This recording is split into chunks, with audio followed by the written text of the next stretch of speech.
మున్సిపాలిటీలకు ఈ కాంగ్రెస్ ప్రభుత్వం 17,472.22 కోట్లు విడుదల చేసింది. వాటిలో ఎన్ని రకాల పనులు చేసినాం? 3,994 అభివృద్ధి పనులు, అందులో పారిశుద్ధ పనులే కానివ్వండి, రోడ్లే కానివ్వండి, మరమ్మతులు కానివ్వండి, ఇంకా రకరకాల మున్సిపాలిటీలో ఏ రకమైనటువంటి పనులు ఉంటే ఆ పనులన్నింటినీ కూడా 3,994 పనులు చేసినాం. మరి ఇంకా అభివృద్ధి జరగట్లే అంటున్నారు. ఎక్కడ జరగలేదో చెప్పమనండి. నిధులు ఒకవేళ రమ్మంటే మేము తీసుకొస్తాం. ఎట్లా ఖర్చు పెట్టినా, ఏ విధంగా ఖర్చు పెట్టినా మేము చెప్తాం.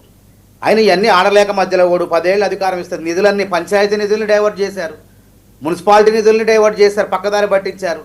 ఈ విధంగా మున్సిపాలిటీని, పంచాయతీలని ఆగం చేసి సర్పంచుల చావులకు కారణమైపోయి మున్సిపాలిటీలో ఇలా ఆ రోజు పరిస్థితులు ఎట్లుండే, ఇలా కాంగ్రెస్ 2 ఏళ్ల పరిపాలన ఎట్లున్నాయి ఒకసారి చూడండి.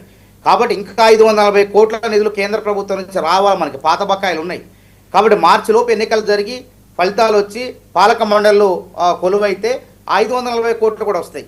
ఒకవేళ ఇప్పటి వరకు కేంద్ర ప్రభుత్వం మన నుంచి మనకు వచ్చిన సాయం కూడా ఏమీ లేదు, పెద్దగా ఎక్కువ లేదు. ఒకవేళ ఏంటంటే అమృత్ పథకం కింద మాత్రమే ఒక 3,000 కోట్లు వచ్చినాయి. అమృత్ పథకం తప్పించి వాళ్ళు ఇంకా స్వచ్ఛ భారత్లో 462 కోట్లు కాంగ్రెస్ ప్రభుత్వం ఖర్చు పెడితే వాళ్ళు కేంద్ర ప్రభుత్వం నుంచి వచ్చిన వాటా ఎంత అంటే నవ్వు వస్తుంది. 175 కోట్లు ఇచ్చారు వాళ్ళు. అది కూడా మనమే భరిస్తున్నాం. ఇలా కేంద్రం వికసిత భారత్ అని చెప్పి కాంగ్రెస్ వ్యతిరేకంగా అంటే బీజేపీకి వ్యతిరేకంగా ఉన్నటువంటి ప్రభుత్వాలు ఎక్కడైతే ఉన్నాయో అక్కడ వివక్షా భారత్ చూపుతుంది. తెలంగాణ, కర్ణాటక వాళ్ళు కూడా పెద్ద లేఖే రాశారు, ఇగో మాకు ఈ అవసరాలు రాష్ట్రంలో నిర్మాణాలు అని. తమిళనాడు, కేరళ, ఈ దక్షిణాది ప్రాంతాల్లో బీజేపీకి వ్యతిరేకత ఉంది కాబట్టి వివక్ష చూపిస్తుంది. ఒక్క ఆంధ్రప్రదేశ్లో వాళ్ళ భాగస్వామ్య పక్షాలకు మాత్రం వాళ్ళు రూపాయి అడిగితే 10 రూపాయలు ఇస్తున్నారు. కాబట్టి రేవంత్ రెడ్డి సర్కార్ ఏం చేస్తుంది? మీరు సాయం చేసినా చేయకపోయినా మేము సొంత కాళ్ళ మీద నిలబడుతూ పెట్టుబడులు తీసుకొస్తూ ఇవాళ మున్సిపాలిటీలని, పంచాయతీలను అభివృద్ధి చేస్తాం. అయినా మాకు మా సంక్షేమ పథకాలే మాకు శ్రీరామరక్ష. గతంలో అంటే ఇప్పుడు ఇంటింటికి 10కి పైగా సంక్షేమ పథకాలు.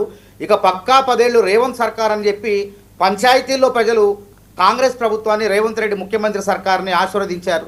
జూబ్లీహిల్స్ ఉప ఎన్నికల్లో కూడా ఇట్లా అన్నారు, ఏముంది 2,500 ఇచ్చారా, ఏమి ఇచ్చారు? అదేవిధంగా ఆసరా పెన్షన్లు పెంచారన్నారు, పెంచబోతున్నాం, అవి కూడా ఇవ్వబోతున్నాం. అట్నే రైతు భరోసా ఇవ్వకముందు రైతు భరోసా ఇచ్చారన్నారు. 70 లక్షల మంది రైతుల ఖాతాల్లో మొత్తం 21,000 కోట్లు వేసినాం. రేపు మున్సిపాలిటీ ఎన్నికలు జరగంగానే రైతు భరోసా 9,000 కోట్లు వాళ్ళ ఖాతాలో టక టక టక అని చెప్పి పడిపోతాయి. ఎక్కడ కూడా లోటు లేకుండా వాళ్ళు చేసిన ధనిక రాష్ట్రాన్ని అప్పుల కుప్పగా బీఆర్ఎస్ ప్రభుత్వం మారిస్తే మళ్ళీ దాన్ని గాడిలో పెట్టేందుకు రేవంత్ రెడ్డి సర్కారు అనేక విధాలుగా ప్రయత్నం చేస్తుంది. ఇవాళ వ్యక్తుల యొక్క తలసరి ఆదాయాన్ని 4,30,000కు పెంచడమే కాకుండా 2047కి అది ఒక్కొక్క వ్యక్తి యొక్క తలసరి ఆదాయం 24 లక్షల రూపాయలు పైచీలుగా తీసుకుపోవాలి. మున్సిపాలిటీల్లో మేము గృహజ్యోతి పథకం ద్వారా 200 యూనిట్ల ఉచిత విద్యుత్తు 50 లక్షల మందికి ఇస్తున్నాం మొత్తం రాష్ట్ర వ్యాప్తంగా. అదే 45 లక్షల మందికి 500కే సబ్సిడీ సిలిండర్ ఇస్తున్నాం. ఇలా 9 కోట్ల మంది ఆడబిడ్డలు బస్సుల్లో అటు ఇటు ఉచితంగా ప్రయాణం చేసుకుంటూ వాళ్ళు పనులు చేసుకుంటూ తీర్థయాత్రలకు వెళ్తూ మన సమ్మక్క సారక్క జాతరలో కూడా మహిళలు ఏ విధంగా ఒక రూపాయి ఖర్చు పెట్టుకోకుండా వచ్చి తల్లులను దర్శించుకొని మొక్కులు చెల్లించుకున్నారు. దాదాపు ఒక నెలకు ప్రతి మహిళ 4,000 రూపాయలు ఆదా చేసుకుంటుంది. ఇవన్నీ వాళ్ళ ఆశీర్వాదాలు, వాళ్ళ దీవెనలు తప్పక ముఖ్యమంత్రి రేవంత్ రెడ్డి పరిపాలనకు ఉంటాయి. మాకు ఎటువంటి ఇబ్బంది లేదు. నేను ఒక్కటే మాట చెప్తున్నా, కంటోన్మెంట్ ఎన్నికల్లో ఏ ఫలితాలు వచ్చినాయో, జూబ్లీస్ ఎన్నికల్లో ఏ ఫలితాలు వచ్చినాయో, పంచాయతీ ఎన్నికల్లో వచ్చిన ఫలితాలే రేపు మున్సిపాలిటీలో, కార్పొరేషన్లో పునరావృతం కాబోతున్నాయి. అవి గుర్తుపెట్టుకోండి. ఇవాళ బీఆర్ఎస్, బీజేపీ నువ్వు సెకండ్ థర్డ్ ప్లేస్ కోసం కొట్లాడుతున్నాయి. కాంగ్రెస్ పార్టీ ప్రజలు దీవెనలు పక్కా కనపడుతుంది. ఎక్కడ ఉరికిస్తున్నారు. సిరిసిల్లలో కేటీఆర్ చుక్కెదురైంది. మన గజ్వేల్లో కేసీఆర్ గారు, మాజీ ముఖ్యమంత్రి కేసీఆర్ గారు వారు సొంత జిల్లా ప్రాతినిధ్యం వహిస్తున్నటువంటి ఆ ప్రాంతంలో ఏ విధంగా బీఆర్ఎస్ మున్సిపాలిటీ ప్రచారం వాహనం పోతుంటే హరీష్ రావు గారికి ఏ విధంగా చెప్పులు దాడి చేశారో చూసాం మనం. ఇక అరిగిపోయిన రికార్డు లెక్క ఇవి మేమే చెప్తున్నాం, ప్రజలకు వాస్తవాలు చెప్తాను. ఇక రైతు భరోసా 15,000 అన్నాం, 12,000 ఇస్తాను. వాళ్ళు చేసిన తప్పులకు మేము అన్నీ కూడా ప్రయత్నాలు చేస్తాను అంటే కందకలేని దొరద కత్తికెందుకు? రైతులు అంగీకరిస్తున్నారు, ప్రజలు అంగీకరిస్తున్నారు, మీకేందంటే నొప్పి అంటారు. అట్లనే మీరు అన్నారు, జూబ్లీహిల్స్ ఎన్నికల్లో ప్రచారం చేశారు, పంచాయతీ ఎన్నికల్లో ప్రచారం చేశారు. అయినా ఇప్పుడు కొత్తగా మున్సిపాలిటీల నిధులు పక్కదారి పట్టించకుండా మున్సిపాలిటీల్లో కూడా ఇందిరమ్మ ఇళ్ళు అమలు చేసే కార్యక్రమాన్ని ఎన్నికల తరపున కాంగ్రెస్ ప్రభుత్వం ప్రారంభించబోతుంది. ఇప్పుడు పంచాయతీలు, గ్రామ పంచాయతీల వరకే ఉండే ఆ పథకం. కాబట్టి పట్టణాల్లో ఉన్నటువంటి ఇల్లు లేనటువంటి పేదవాళ్లకు వాళ్ళకు కూడా కాంగ్రెస్ ప్రభుత్వం కొత్త ఆలోచనతో ముందుకు పోతుంది. కాబట్టి ఎటు చూసినా సరే ఈ మున్సిపాలిటీ ఎన్నికల్లో, రేపు జరిగే ఎన్నికల్లో తప్పకుండా కాంగ్రెస్ పార్టీ విజయం సాధించి తీరుతుంది. ఇందులో ఎటువంటి అనుమానం లేదు. మేమేదో ఆత్మవిశ్వాసం చెప్తున్నాం, లాటరీ లాగా లేకపోతే చెప్పట్లేదు. మళ్ళీ డిబేట్ పెట్టుకుందాం. గతంలో కూడా మనం ఎన్నో డిబేట్లలో నేను చెప్పిన జూబ్లీస్ ఎన్నికల ఫలితాలే పునరావృతం అయితే, జూబ్లీస్ కంటోన్మెంట్ ఎన్నికల ఫలితాలే జూబ్లీస్లో పునరావృతం అయితే అన్న ప్రజలు అంతకన్నా గతంలో కన్నా ఎక్కువ మెజారిటీని ఇచ్చారు. ఇక బీజేపీకి అయితే వాళ్ళు 25,000 నుంచి మళ్ళీ 13,000 ఓట్లకు దిగజార్చారు. ఇలా బీఆర్ఎస్ పార్టీ అవినీతిని ఎవరో చెప్పక్కర్లే, వాళ్ళ సొంత కూతురే వాళ్ళ ఉద్యోగాలు అమ్ముకున్నారని చెప్తుంది. అదేవిధంగా కాంగ్రెస్ ప్రభుత్వం 70,000 ఉద్యోగాలను పారదర్శకంగా, వేగవంతంగా, ఎటువంటి అవినీతి లేకుండా భర్తీ చేసిన గ్రూప్ 1 కేసు కూడా 14 ఏళ్లలో వాళ్ళు భర్తీ చేయడం చేత కాలేదు. ప్రిలిమ్స్ దశలో ఉన్న లీకులు, వాళ్ళు 22 నోటిఫికేషన్లు ఇస్తే 17 నోటిఫికేషన్ లీకులు, అట్లాంటి లీకులు లేకుండా పారదర్శకంగా, వేగవంతంగా భర్తీ చేసి 70,000 మంది నిరుద్యోగులకు ఉద్యోగాలు ఇచ్చినాం. అది కాంగ్రెస్ ఘనత. అది ఎవరైనా నోటిఫికేషన్లు ఇవ్వచ్చు. నోటిఫికేషన్లు ఇవ్వడం గొప్ప కాదు. నోటిఫికేషన్లు ఇచ్చి సజావుగా, పారదర్శకంగా, లీకులు లేకుండా కష్టపడి చదివిన వాళ్ళకి ఉద్యోగాలు ఇవ్వటం గొప్ప. ఆ గొప్ప రేవంత్ రెడ్డి చేసింది కాబట్టే ఇవాళ నిరుద్యోగుల అంశం కూడా, నిరుద్యోగులందరూ కూడా ఆలోచన చేస్తున్నారు. అరే ఇది కీడు చేసే ప్రభుత్వం కాదు, నిరుద్యోగులకు మేలు చేసే ప్రభుత్వం అని చెప్పి వాళ్ళు నిరుద్యోగులు అంటారు. కానీ ఎవరైతే కొంత చిల్లరగాళ్ళు ఉన్నారో వాళ్ళు కావాలని చెప్పేసి ఏదో రకరకాల ప్రయత్నాలు చేస్తున్నారు. బీఆర్ఎస్ పార్టీ ఎంగిల్ మెతుకులుగా ఆశపడి, కానీ సాధారణ నిరుద్యోగులు పుస్తకాలు పట్టుకొని లైబ్రరీలో చదువుతున్నారు. నోటిఫికేషన్ ముఖ్యమంత్రి గారు ప్రకటించారు. 40,000 ఉద్యోగాలు నేను త్వరలోనే భర్తీ చేస్తున్నా, చదువుకోండి అని చెప్పి 4 సభల్లో చెప్పారు. కాబట్టి ఎటు చూసినా మాకు వ్యతిరేకత లేదు. ఇలా ప్రజాక్షేత్రంలో మేమున్నాం. ఇందిరమ్మ ఇల్లు కట్టి నిరూపించిన గ్రామాల్లో రేపు మున్సిపాలిటీలో కట్టబోతున్నాం. పేదవాడికి ఏం కావాలండి? ఆకాశ ఆర్మేలు, లేకుంటే వైఫైలు, హైవే కాదు, స్కైవేలు, హైవేలు కాదు.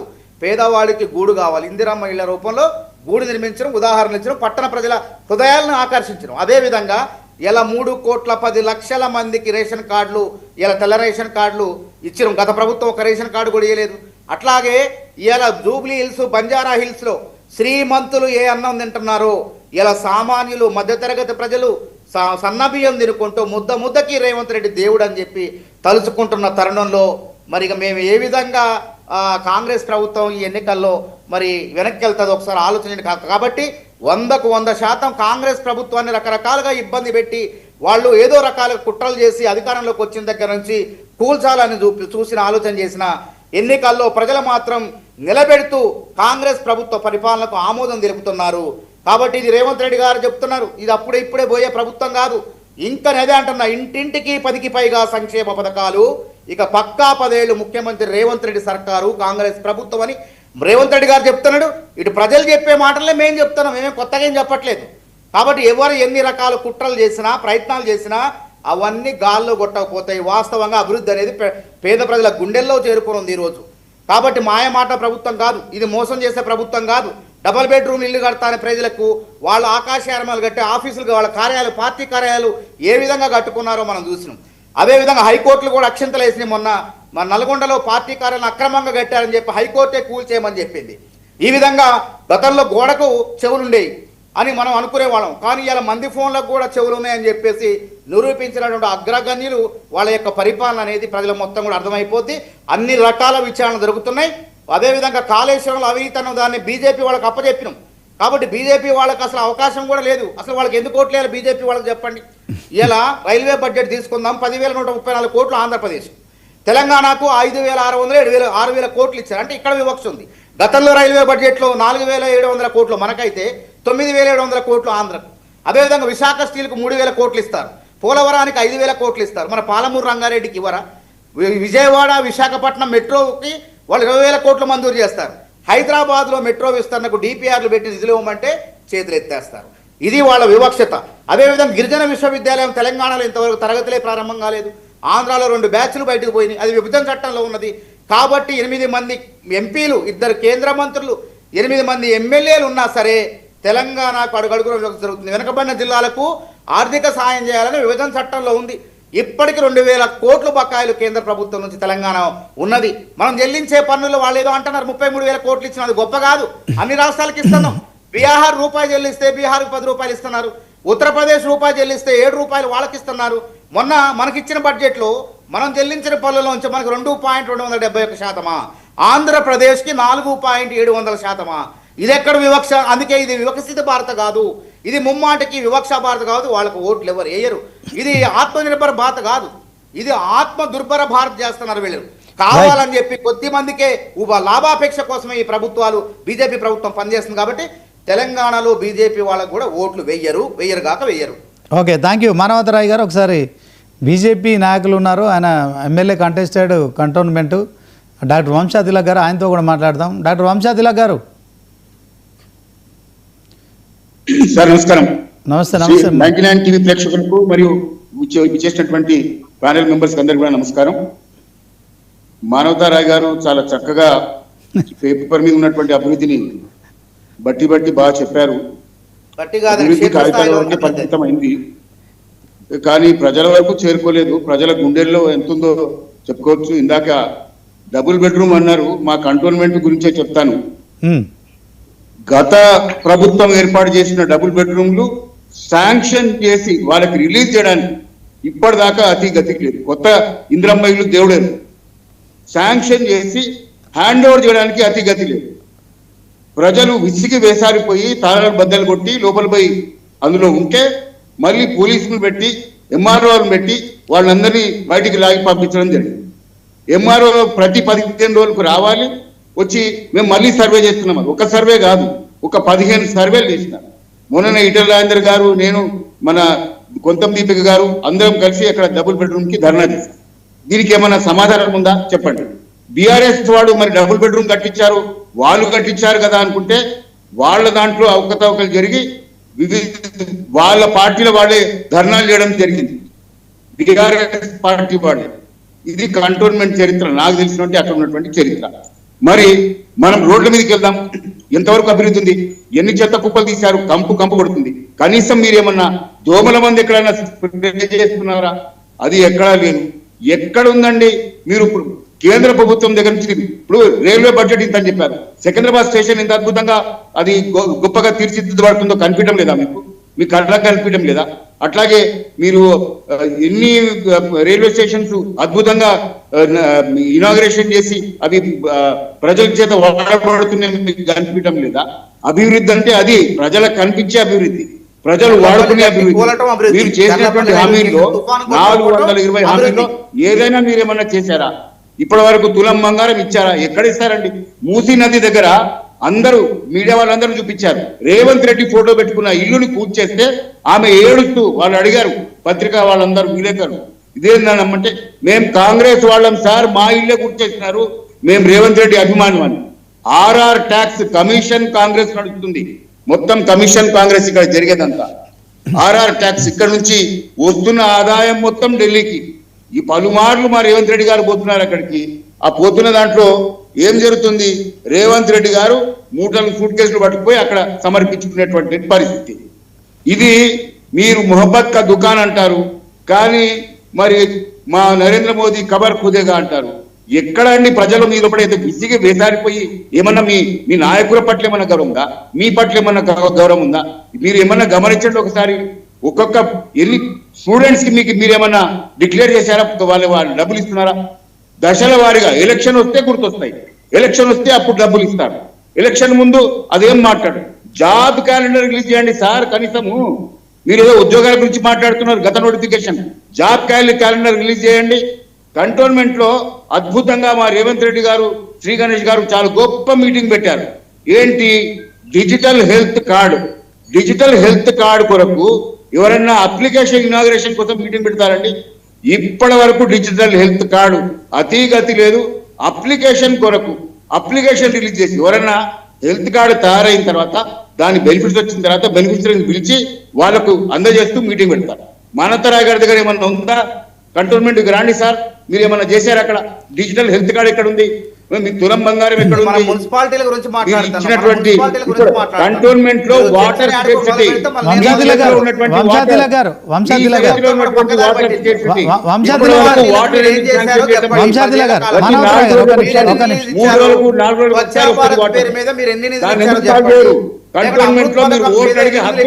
అంతేగాని మీ మొత్తం చేతిలో పురాణం ఉండి చేయడం మొత్తం లేకపోతున్నారు. ప్రయోజనం లేదు. ఎలివేటెడ్ కార్డ్ మీరు ఆంధ్రాకి మీరు ఇచ్చారు, జుడిషియల్ మీరు పేమెంట్ తెలంగాణకి చెప్పారు మానసరావు ఇచ్చారు, గారు. ఎందుకు ఓట్లు వేయాలి? దాని గురించి 4,000 చెప్పండి. కోట్లు కంటోన్మెంట్ మాటలు సాంకేతించాం. చెప్పడం వల్ల రేవంత్ రెడ్డి గారు చెప్పారు, శ్రీకాంత్ గారు వంశాతిల గారు, చెప్పారు. వంశాతిల గారు, వంశాతిల శ్వేతపత్రం గారు. విడుదల చేయమంటే ఇప్పటివరకు అతిగతి లేదు. వంశాతిల గారు, ఏం వంశాతిల చేస్తున్నారంటే గారు. ఎలివేటెడ్ కార్డ్ డబ్బులు మేమిస్తే వంశాతిల గారు. 303 కోట్లు వంశాతిల గారు. చెప్పుకుంటాడు అక్కడ. వంశాతిల గారు, అక్కడ కనీసం రాజీవ్ రహదారి కోసం అక్కడ వంశాతిల భూమిని కొంచెం గారు, తగ్గించండి. వంశాతిల గారు, వన్ మినిట్ మీరు ఇది కేవలం మనం ఓన్లీ కంటోన్మెంట్ కు సంబంధించింది కాదు, మున్సిపల్ ఎన్నికలకు మున్సిపల్ సంబంధించి election sir. Over municipal election మొత్తం వినండి మున్సిపల్ మీరు ఎలక్షన్ గురించి అన్ని చెప్తున్నా. డబుల్ నేను- బెడ్రూమ్ ఎక్కడ ఇచ్చారు? డబుల్ బెడ్రూమ్ ఒక మాట చాలా బాకీ ఉన్నాయి. డబుల్ బెడ్రూమ్ ఒక మాట సార్, ఒక మాట సబ్సిడీ ఇవ్వడానికి వాళ్ళకి మనసులో ఇష్టం లేదు. వంశాతిల గారు 1 మినిట్.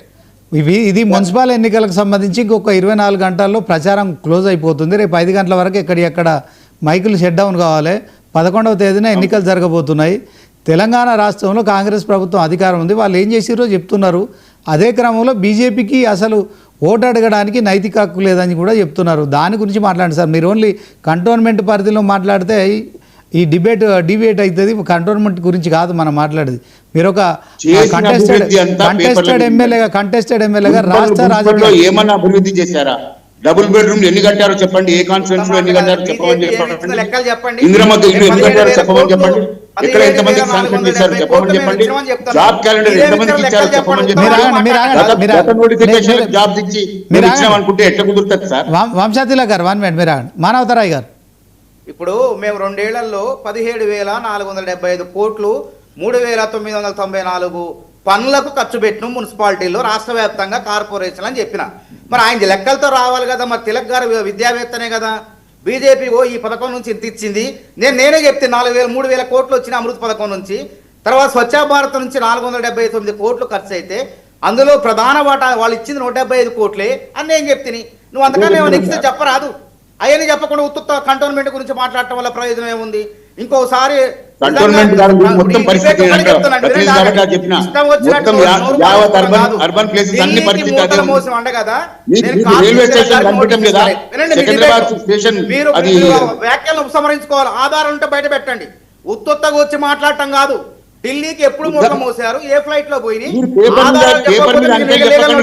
అభివృద్ధి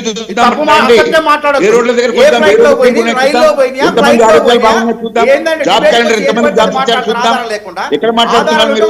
ఎక్కడ దాకా బయటకు వచ్చి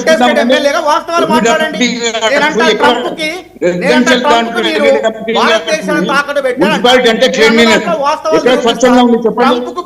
మా సన్న బియ్యం ఇస్త్రీ నేను ఇచ్చినటువంటి దాంట్లో మీ ఫోటోలు పెట్టుకుని మీరు చేస్తా ఉంటే ఎక్కడ ఇస్తారు మీ కోర్టు? మీరంతా దర్జాగా మాట్లాడుతున్నారు. ఎందుకంటే డిబేట్ లో మాట్లాడేటప్పుడు ఒళ్ళు దగ్గర పెట్టుకోవాలి. సభలు కాదు, రాజకీయ సభల్లో కూడా ఏది పడితే అది మాట్లాడడానికి ఉన్న వాస్తవాలు చెప్పండి. మేము నేను చెప్పినట్టు వదిలిపెట్టేసి ఇక అయిపోయిందిలే ప్రజల్లో విష ప్రచారం చేసినాం అనుకుంటే పొరపాటు. మీకు తప్పకుండా లీగల్ నోటీసులు వస్తాయి. రేపు చూడండి మీరు ఎక్కడ ఇచ్చారు, ఎక్కడ ఢిల్లీలో ఎట్లా పంపించారు, ఆ మూటలు ఎట్లా పంపించారో చెప్పకపోతే ఆధారాలతో అంటే కంప్లైంట్ ఇవ్వాలి. సిబిఐ కంప్లైంట్ ఇవ్వాలి. మీరు కేంద్ర ప్రభుత్వం మీ చేతిలో ఉంది కదా. మూటలు ఎట్లా పంపించడం ఏందో ఆధారాలతో సహా సిబిఐ అని చెప్పండి. ఆ కాపీ నేను తెప్పించుకుంటా. లేకపోతే మీకు నోటీస్ మీరు అసత్య ప్రచారం చేస్తున్నారు, పరువు నష్టం దావా మీద వేస్తా. అది గుర్తుపెట్టుకోండి. రేపే నోటీస్ వస్తాయి మీకు. ఓకే మాట్లాడద్దు, మాట్లాడద్దు ఆధారాలు లేకుండా. పరువు నష్టం దావా కేసు వేస్తా మా ప్రభుత్వాన్ని కానీ మేము మూటలు పంపించినామని కానీ మీరు నిరూపించకపోతే. ఉత్తమ మాటలు మాట్లాడు, చెత్త దయచేసి ఉందాగా మాట్లాడండి. మాట్లాడితే మీకు నోటీసులే సమాధానం చెప్తాయి. మీరు నిరూపించకపోతే మాత్రం తప్పకుండా మీరు విచారణ ఎదుర్కొంటారు. అది గుర్తుపెట్టుకోండి. ఓకే మీరు నోటీస్ సమాధానం పంపిస్తే ఈ డిబేట్ లో మీరు అన్న మాటలే సాక్ష్యం. దాన్ని నిరూపించి మరి దమ్ముంటే ఏదో నోటికి వచ్చింది కదా అని చెప్పి ఏది పడితే అది మాట్లాడదాము. ఆ డిబేట్ అవ్వకూడదు. అంత ఉలికి పడుతున్నారు ఎందుకు? అంత భయపడుతున్నారు ఎందుకు? డిబేట్ అనేది ఒక పద్ధతి ఉంటది. ప్రజలందరినీ అడగండి. కాంగ్రెస్ అంటే కమిషన్ కాంగ్రెస్ ప్రజలకు అందరికీ తెలుసు. ఏదో గాల్లో పేక వంశాతిలక్ గారు ఆదరణ లేదు. వంశాతిలక్ గారు మానవతరాయ్ గారు ఒక నిమిషం మానవతరాయ్ గారు ఒక నిమిషం మానవతరాయ్ గారు ఒక నిమిషం వంశాతిలక్ గారు మీరు ఒక మాట అన్నారు ఢిల్లీకి మూటలు మోస్తున్నారు రేవంత్ రెడ్డి అంటున్నారు కదా దాని మీద మీ దగ్గర ఆధారాలు ఉన్నాయని అడుగుతున్నారు ఆయన కంప్లైంట్ ఇవ్వమనండి, సూటిగా సాక్ష్యాలు చెప్పండి, చూపిమనండి, సూటిగా చెప్పండి. 99 టీవీలో పెట్టమనండి, లేకపోతే విచారణ ఎదుర్కొంటారు, తప్పకుండా ఎదుర్కొంటారు. మీ దగ్గర ఆధారాలు ఉన్నాయా వంశాతిలక్ గారు నేను రెడీగా ఉన్నా, పంపించండి. మీ దగ్గర ఉన్నాయా రెడీగా ఉన్నాను. మీ మీ నోటి నోటీసులకు దూల సమాధానం నేను ఇస్తాను, మీ పంపించండి. నోటి దూల మా వద్దు. లీగల్ సెల్ సమాధానం ఇస్తుంది, పంపించండి. తప్పకపోతే ఐఎమ్ వెయిటింగ్ ఫర్ ఇట్, పంపించండి. తప్పకుండా ఎదుర్కొంటారు మీరు. రైట్ ఒక్క నిమిషం ఆర్ఆర్ ట్యాక్స్ ఎవరిని అడిగినా చెప్తారు. ఓకే రాహుల్ వంశాతిలక్ గారు గాంధీ రేవంత్ నేను ట్యాక్స్ మీకు నోటీసులు ఇస్తాను, రేపు ఎవరిని అడిగినా కంటోన్మెంట్ చెప్తారు. అంటున్నావు కదా, నేను తప్పకుండా మీకు నోటీసులు వస్తాయి.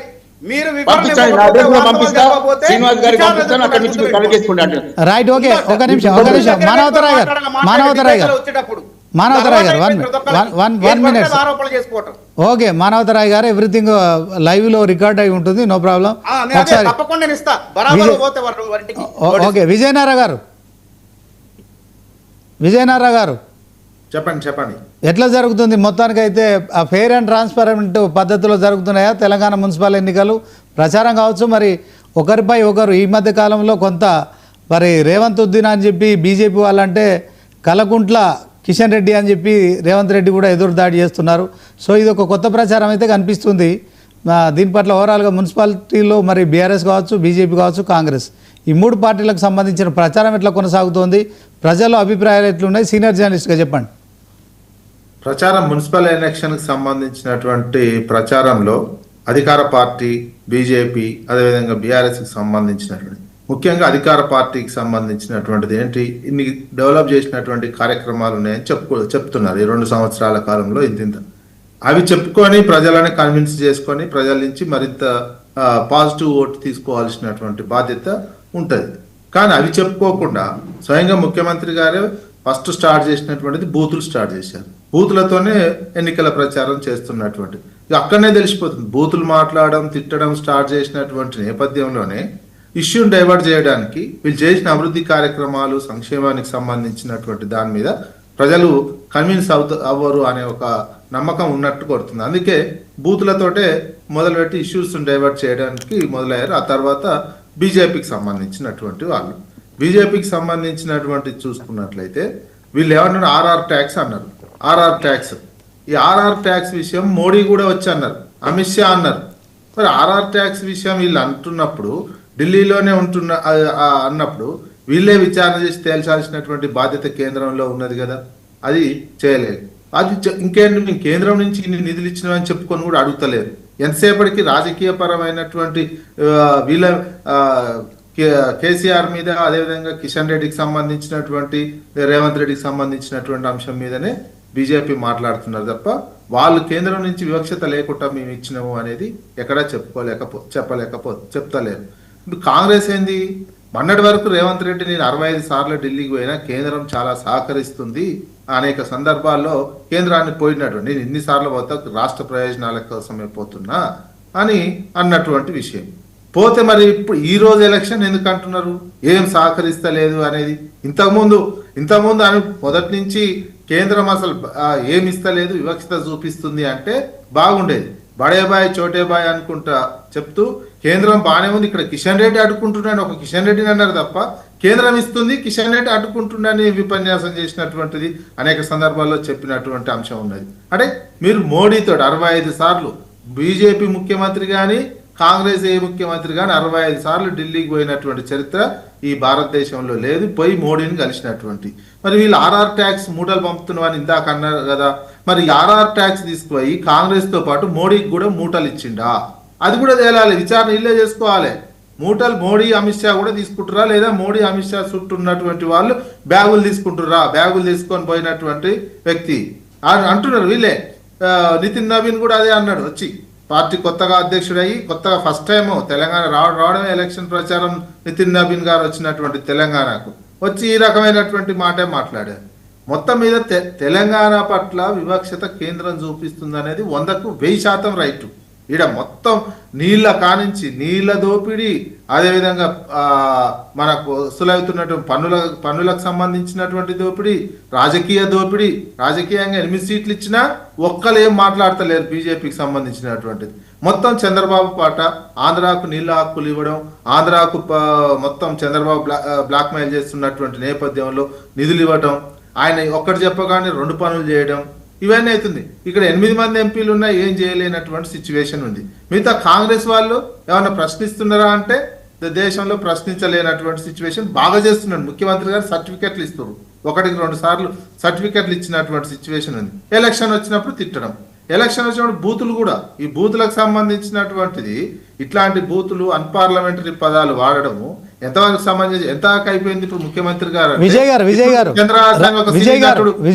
నటుడు స్థాయి భాష మాట్లాడుతున్నారండి. ఆ స్థాయికి ఆ భాష మాట్లాడడం ముఖ్యమంత్రిని చూసి చంద్రహాస్ నేర్చుకున్నాడా, చంద్రహాస్ చూసి ముఖ్యమంత్రి నేర్చుకున్నారో తెలియలేనటువంటి అంశం. అందుకే వీళ్ళు చేసినటువంటి డెవలప్మెంట్ కానీ ఈ 2 సంవత్సరాల్లో మేము ఈ పథకాలు అందించినాము, 2500 పెన్షన్ అన్నం ఇచ్చామా లేదా, మేము అన్నటువంటి మిగతా అంశాలన్నీ కూడా ఎక్కడెక్కడ చేశాము, చేస్తే అవే చెప్పుకోవాలి. అవి ఎక్కడ చెప్పుకోవట్లేదు, మొత్తం తిట్టుడే మొదలు పెడుతున్నారు. ఇది ఈ రకమైనటువంటి పరిస్థితి తెలంగాణలో మున్సిపల్ ఎన్నికల్లో ఉంది. జనరల్గా ఏమవుతుందంటే ఏ స్థానిక సంస్థల ఎన్నికలు కానీ పంచాయతీ ఎలక్షన్స్ కానీ అధికార పార్టీకి అడ్వాంటేజ్ ఉంటుంది, అధికార పార్టీకి అనుకూలంగా ఉంటాయి. అట్లాంటి అనుకూలత ఎట్లుండాలంటే 95% ఉండాలి, 95-100% ఉంటేనే అనుకూలంగా ఉన్నట్టు. ఎందుకంటే మన మహారాష్ట్రలో జరిగినటువంటి ఎలక్షన్లు అక్కడ అధికార పార్టీ బీజేపీకి అనుకూలంగా పూర్తి స్థాయిలో ఉన్నటువంటిది. గతంలో ఇక్కడ బీఆర్ఎస్ అధికారంలో ఉన్నటువంటి సమయంలో బీఆర్ఎస్ 95% వచ్చినటువంటి 131 మున్సిపాలిటీ కార్పొరేషన్లు వచ్చినాయి. అదేవిధంగా ఆంధ్రప్రదేశ్లో కూడా అలాంటి పరిస్థితి ఉంది. మరి వీళ్ళు ఆ రకమైనటువంటి పరిస్థితి లేకపోతే ప్లస్ వార్డులో కూడా ఇప్పుడు ఓట్ల శాతం కూడా చూడాల్సి వస్తుంది. ఇవన్నీ ఏంటంటే పార్టీ గుర్తులతో నడుస్తుంది కాబట్టి ఇప్పుడు ఏంటంటే గెలిచిన తర్వాత వార్డు మెంబర్లు ఈ పార్టీ నుంచి ఆ పార్టీకి, ఆ పార్టీ నుంచి ఈ పార్టీకి పోయే అవకాశం ఉంది. ఇప్పుడు ఏకగ్రీవమైన వాళ్ళే పోతున్నటువంటిది కనిపిస్తుంది. వీళ్ళు ఏంటంటే ఎమ్మెల్యేలనే ఆదర్శంగా మాకు ఎమ్మెల్యేలు పోతే పోయినరు మేము పోతేంది అనేది కూడా పోతున్నటువంటిది కనిపిస్తుంది.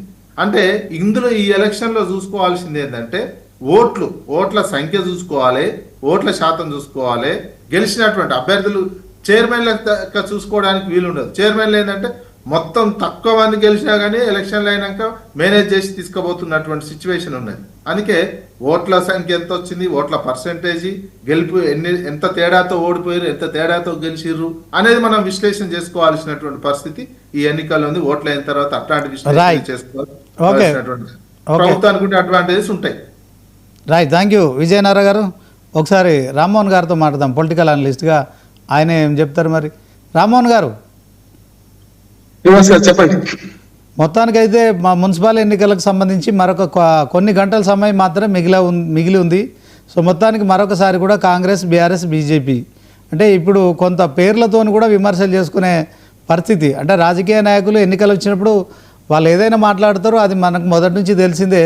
కానీ రేవంత్ ఉద్దీన్ అని చెప్పి బీజేపీ అనడం, అదే క్రమంలో రేవంత్ రెడ్డి కూడా మరి కల్వకుంట్ల కిషన్ రెడ్డి అని మాట్లాడడం కావచ్చు. సో మొత్తానికి రేవంత్ రెడ్డి బూతులతో మొదలుపెట్టాడని మన విజయనారాయణ గారు అంటున్నారు. సో బూతులైనా ఏదైనా కానీ ఆయన ఒక పార్టీకి ఖచ్చితంగా మోటివేట్ చేసే కార్యక్రమంలో ఆ పార్టీకి సంబంధించిన ఎక్కువ ఫలితాలు సాధించడం కోసం ఎలక్షన్స్ అప్పుడు మాట్లాడడం, ముఖ్యమంత్రి అయినప్పటికీ కూడా మరి కాంగ్రెస్ పార్టీని గెలిపించాల్సిన బాధ్యత కూడా ఆయన పైన ఉంటుంది కనుక మాట్లాడడం తప్పలేదని నాకు అనిపిస్తుంది. మీరేమంటారు సార్? గారు మీకు అట్లాగే తిలక్ గారికి, అట్లాగే మనకు మావతరాయ్ గారికి, నారా విజయ్ గారికి, మీకు అట్లాగే 99 నమస్కారం.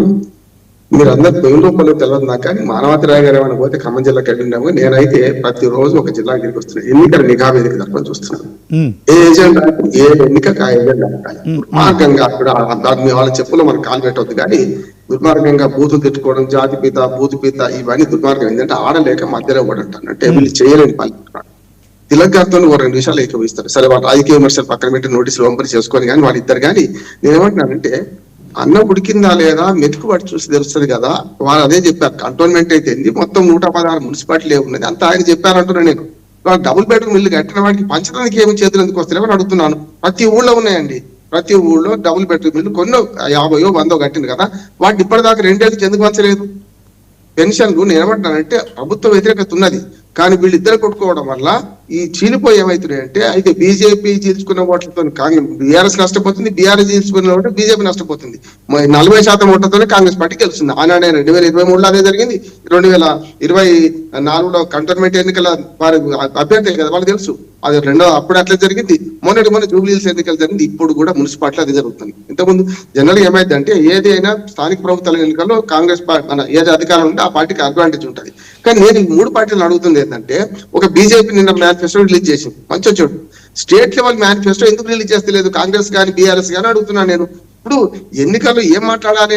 మున్సిపల్ ఎన్నికల్లో ప్రాధాన్యత వహించిన ఈ బూత్ రాజ్యాలు బీద రాజ్యాలు మాట్లాడాలన్నా, బూత్ సంగతులు మాట్లాడాలన్నా, పరస్పరం చిట్టుకోవాలన్నా, నేను ఏమంటే బీది లైట్లు, మరుగుదొడ్లు, మంచినీళ్లు, అట్లాగే పారిశుద్ధ్యము, ఇవి కదా మాట్లాడాల్సింది అంటున్నా. ఒక్కరు మాట్లాడుతున్నారా?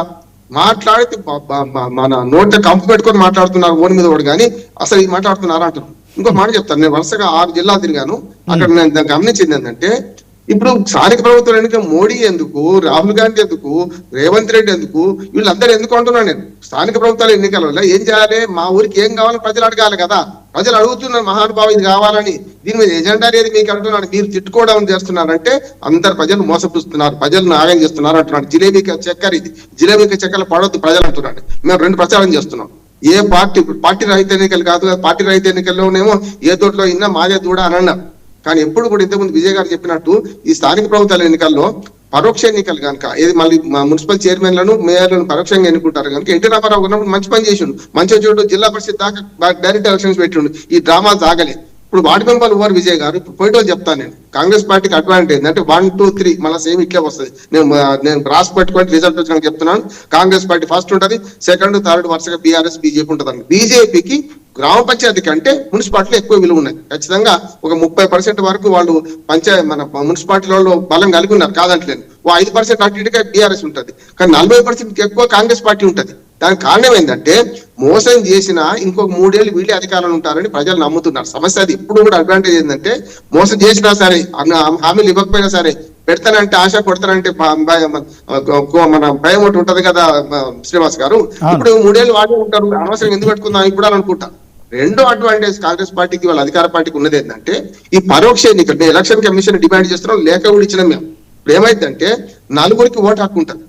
ఇది ఏ మున్సిపాలిటీలో ఓటు వేయాలంటే, 1 ఎంపీ రాజ్యసభ సభ్యులు, రాష్ట్రంలో ఎక్కడైనా ఎంచుకోవచ్చు. 2 లోక్సభ సభ్యులు, వాళ్ళు ఆ కాన్స్టిట్యూన్సీలో ఎక్కడైనా ఏ మున్సిపాలిటీ ఎన్నుకోవచ్చు. 3వది ఎమ్మెల్సీ, ఆ జిల్లాలో ఉమ్మడి జిల్లాకు ఎమ్మెల్సీ ఎన్నికైతారు కదా, వాళ్ళు ఎన్నుకోవచ్చు. ఎక్కడైనా ఒక దగ్గర ఉండొచ్చు. ఎమ్మెల్యే ఆ కాన్స్టిట్యూన్సీలో 4 మున్సిపాలిటీ ఏదైనా మున్సిపాలిటీకి ఓటు వేయచ్చు. ఈ ఓట్లు డిసైడ్ ఇప్పుడు చేయమంటున్నాను నేను. రేపు పొద్దున ఏమైందంటే, బీజేపీకి 10-12 సీట్లు వచ్చినాయి అనుకోండి, మిగతా పార్టీలకు 14 వచ్చినాయి అనుకోండి, కాంగ్రెస్ పార్టీకి 2 తక్కువ పడ్డాయి అనుకోండి. అప్పుడు ఏం చేస్తారు తెలుసా? ఈ 4 ఓట్లు ఆడేయించుకుంటాం. సమస్య అది. రేపు పొద్దున పెద్ద ప్రమాదం ఏంటంటే, అది ఒకటి ఉన్నది కనుక దాన్ని ఇప్పుడు ఎలక్షన్ కమిషన్ ఏం చేయాలంటే, మొదల ఈ 11వ తేదీ లోపట్నే ఎన్నికలు జరగక ముందే, పోలింగ్ జరగక ముందే ఎక్కడ ఓటేస్తారయ్యా మీరు, కోఆప్షన్ ఎక్కడ చేసుకుంటారని చెప్పాలి. జిహెచ్ఎంసీ కూడా అది జరిగింది. మన ఇదివరకు జిహెచ్ఎంసీ జరిగింది అదే. కోఆప్టివ్ మెంబర్స్ తోనే ఎక్కువ మంది ఓట్లు వేసుకొని గెలిచారు. ఇప్పుడు ఏమైందంటే 8 మంది ఎంపీలేమో బీజేపీకి ఉన్నారు, 8 మంది ఏమో బీఆర్ఎఫ్ మన కాంగ్రెస్ కు ఉన్నారు, ఒకడేమో అసదుద్దీన్ ఓవైసీ ఒకడు ఉన్నారు. 10 గంటల వీళ్ళకి ఏం లేదు. రాజ్యసభ సభ్యులు 4 ఉన్నారు కదా బీఆర్ఎస్ కూడా. వీళ్ళ ఓట్లు కీలకమైతే రేపు పొద్దున ఎక్కడైనా 1, 2 తక్కువ పడితే అప్పుడు వేసుకుంటారు కనుక మొదలే రిజల్ట్ వచ్చినాక వాళ్ళ నాటకం ఆడకుండా మొదలు చేయాలి. రెండో చెప్తాను, ఇప్పుడు ఏ ఎన్నికలైనా సరే ఈ 4 విషయాలు ప్రస్తావనకు వస్తున్నాయి అంటున్నాను నేను. ఒక పాత చిన్న కథ చెప్తాను. నేను కథ కూడా కాదు, నేను ఇన్సిడెంట్ చెప్తాను. ఎప్పుడో 20-25 ఏళ్ల కింద సింగరేణి కాలేజ్ ఒక ఊరికి పోయినాను. పోతే ఆడ బీబీసీలకు వార్తలు వస్తున్నాయి. జనరల్ సింగరేణి కాలేజ్ రేడియోలు పెట్టుకునేవాళ్ళు, శంకర రేడియోలు పెట్టుకొని ఇతి వార్త నుంచి అందరూ వినేవారు. అక్కడ అమెరికన్ కాంగ్రెస్ అని వార్త వస్తుంటే, అరే ఆడ కూడా కాంగ్రెస్ ఉందరో, ఈడ ఉన్నది ఆడ. అప్పుడు కాంగ్రెస్ పార్టీ మొత్తం ఉండే కదా, వేరే పార్టీ లేవు కదా మనకి. ఆడ కూడా కాంగ్రెస్ పార్టీ ఉంది అనుకుంటారు. ఇప్పుడు ప్రజలు ఏమప్పే పెడుతున్నారంటే, పూర్తి స్థాయిలో ఈ 3 పార్టీలు అంటున్నాడు. అసలు ఎజెండా మర్చిపోయి మోడీ గురించి చర్చ ఎందుకు అంటున్నాను. ఇప్పుడు మళ్ళీ మోడీ వచ్చి పోటీ చేసినట్ట ఎందుకంటున్నాను. ఇంకోటి కూడా చెప్తాను. ఇక ప్రలోభాపాలలో మొదలైంది. రేపటి నుంచి డబ్బులు వస్తారు.